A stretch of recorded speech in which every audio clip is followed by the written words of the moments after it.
Welcome to this week's episode.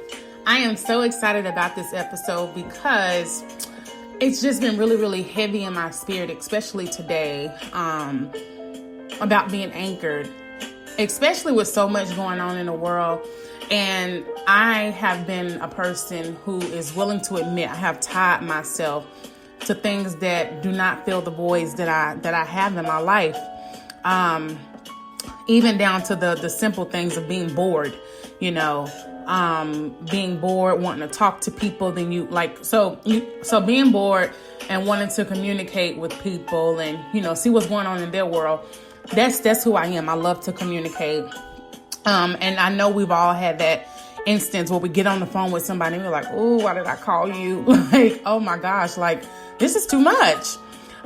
Or it's just not what I had in mind, and the being bored thing, you try so many different things to fill that void. You start cleaning up sometimes, or you may even, try to watch a movie or get online and start scrolling through your news feed. And a lot of times those things, don't help either.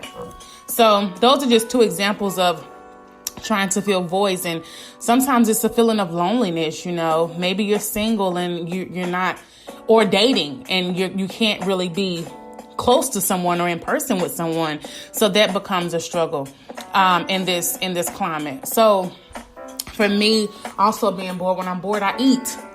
And that has been a huge thing that I'm trying to combat during this season, because if I'm really honest, I have not been hungry that much since this whole thing started. I don't know what it is, but I guess it's just a change in circumstances, but my appetite has not really been strong, but my desire to eat has increased to sort of put a band-aid on the uncertainty of tomorrow and the change and all the other things that we talked about previously, like being bored or lonely or whatever. I have a tendency to eat, and I have to get control of that because that's not filling the void for me. So whatever it is that I'm facing, whether I'm frustrated, whether I'm bored, these things of the earth do not fill those voids. So I've been thinking about ways to be anchored. Not more so ways to be anchored, more so what to be anchored in. What is my anchor? What keeps me still when all hell is breaking loose around me, or just in my head sometimes. And the number one thing that I could think about is my relationship with God. He doesn't change. He doesn't waver. No matter what things change in this world, he will never change. And a lot of times we find ourselves in a place where we're trying to earn back his love after a mistake, or earn back something because we fell short. The thing is, he's not going to love us any less post-mistake, pre-mistake. It doesn't change. He's not going to love us any less.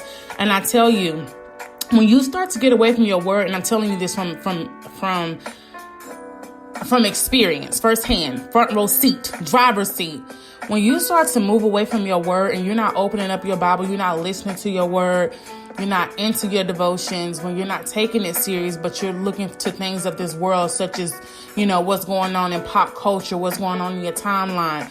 When you start to magnify those things and decrease God, you will start to question whether or not he cares, whether or not he loves you, whether or not you are forgiven, whether or not you're going to heaven. I know that firsthand. So one of the major things that you always should keep in your back pocket, and in the